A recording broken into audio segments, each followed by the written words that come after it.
What's going on, everyone? It's Rylan with Rylan's Amazing Photography, and today I want to talk about if the Nikon D500 is going to be a good purchase in 2022. So let's go ahead and get right into the video.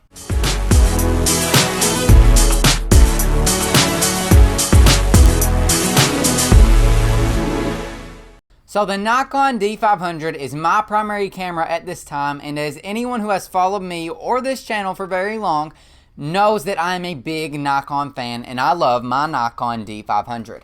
However, in 2022, the Nikon D500 is going to be 6 years old, which sounds absolutely crazy to me. With Christmas and the holidays right around the corner, I thought that right now would be a great time to come out with a video on if the Nikon D500 is going to still be worth purchasing in 2022.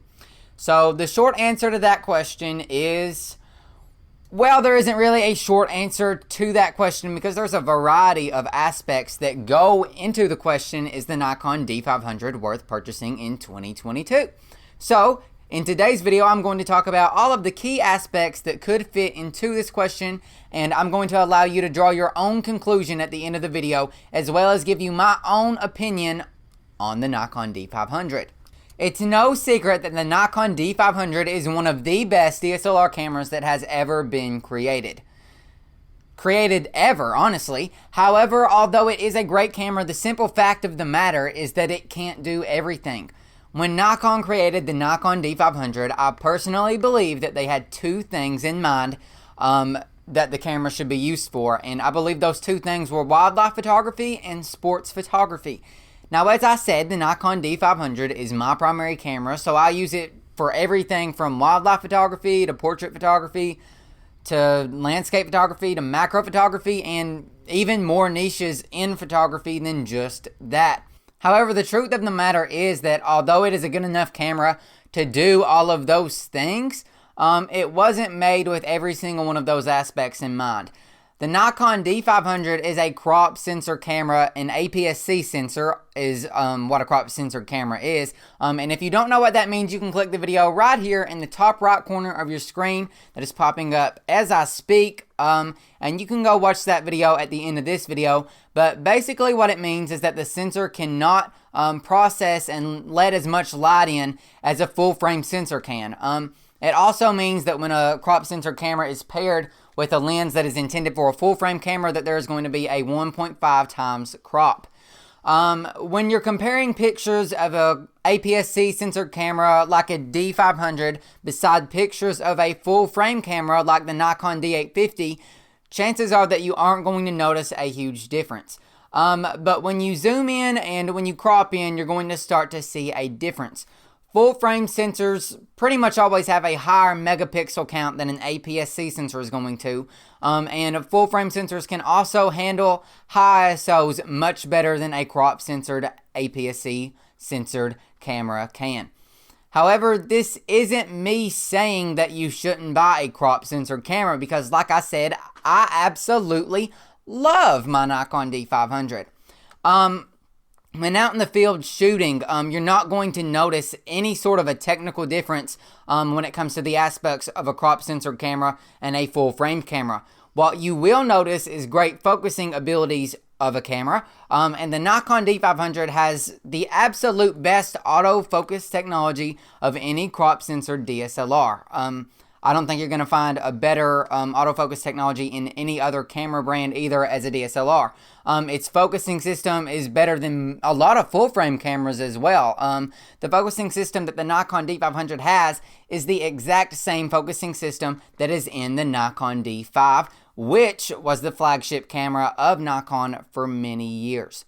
So basically, this camera has exceptional autofocus, whether it's for still subjects, fast-moving subjects. I have never had any sort of complaint with the focus system out of the Nikon D500 for the 2 years that I have owned it. I'm going to be honest with you all, the ISO performance in the Nikon D500 isn't great, but it isn't horrible either. I am confident going up to as high of an ISO as ISO 1250 without having any complaints or needing to use any sort of denoise software.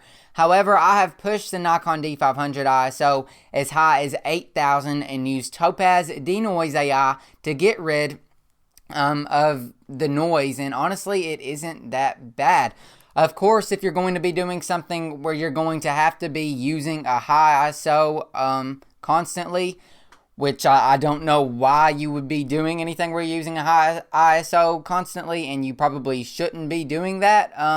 But if you are, I would definitely look into getting a full frame camera and probably not picking up the Nikon D500.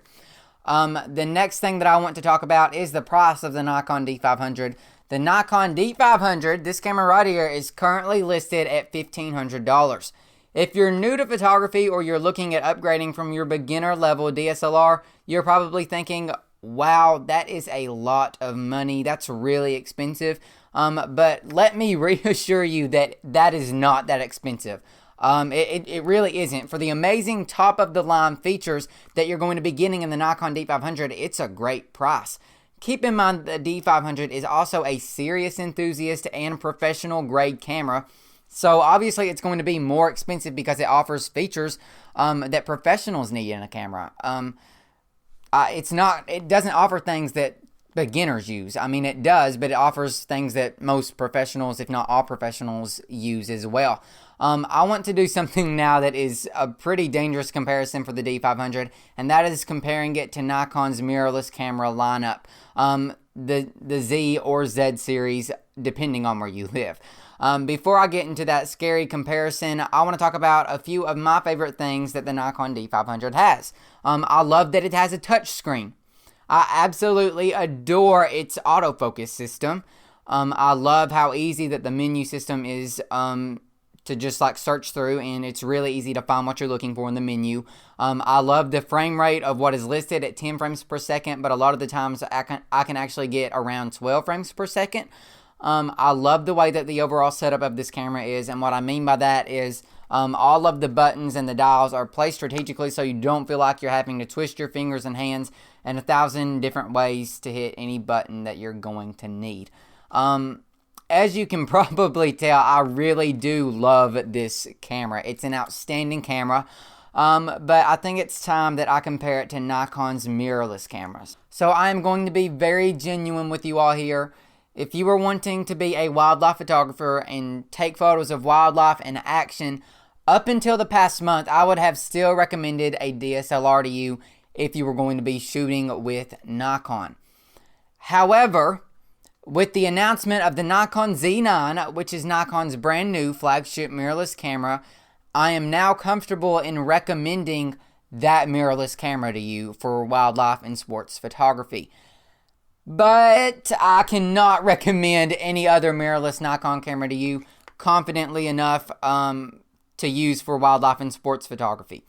So when it comes to the Nikon D500 for wildlife and sports photography, I'm pretty much going to go ahead and say it's better than all of Nikon's mirrorless cameras, with the exception, big exception, of the Nikon Z9. However, when it comes to portrait photography, landscape photography, and other niches of photography that you may be taking part in, the Nikon D500 probably isn't going to stand much of a chance against Nikon mirrorless cameras, in my personal opinion. Although face and eye detect isn't spot on with the Nikon mirrorless systems, with the exception of the Nikon Z9, chances are that any of Nikon's mirrorless cameras are going to be better for portrait photography than a Nikon D500 is, even though their autofocus system for eye and face detect isn't spot on. It's still probably going to be better than the D500. If the mirrorless camera is a full frame camera, then that's also an added bonus, just for the benefits that I talked about earlier. So I'll conclude my mirrorless comparison to the D500 with this. If you're looking at sports and wildlife photography and the Nikon Z9 is not in your price range, I'm going to say stick with a DSLR for the time being. Or if you don't want to do that, switch to a different Canon manufacturer and leave Nikon behind.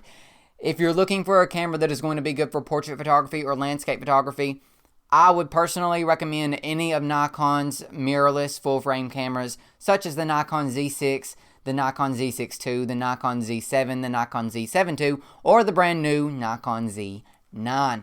The only camera that can really compete with Nikon DSLR cameras and the Nikon D500 for wildlife and sports photography, only wildlife and sports photography at the time of filming this video, in my opinion, is the Nikon Z9.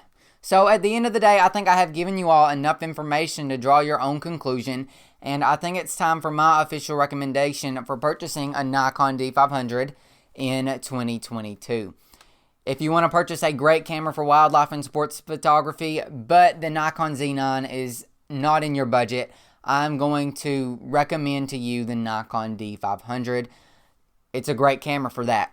If you're looking for a portrait photography camera, I can't sit here in good conscience and recommend the Nikon D500 to you. I would suggest looking at some of the full frame Z cameras in depth and coming to your own decision for which Z camera that you would like to purchase.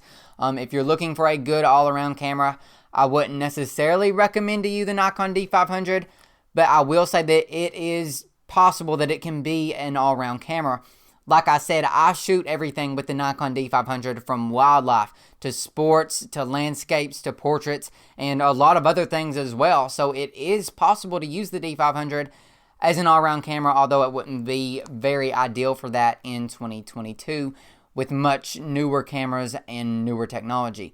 I also want to add on to that in the coming months, I am going to personally be investing in a Nikon Z9 and will be doing tests and reviews on it as well if you're interested in looking into a Nikon Z9. If you're on a budget and you're looking for a good professional grade camera to do wildlife and sports photography, go ahead and purchase the Nikon D500 because it's going to be what you're looking for, in my personal opinion. So with all of that being said, I want to thank you all for taking the time to watch this video, and I really do hope it helps you make a decision on if you are going to purchase the Nikon D500. With the holidays coming up, this camera may be a great gift for a special someone or even a great gift for yourself. So I wanted to make sure to give you all of the proper information that you need before you go and spend $1,500 on this camera.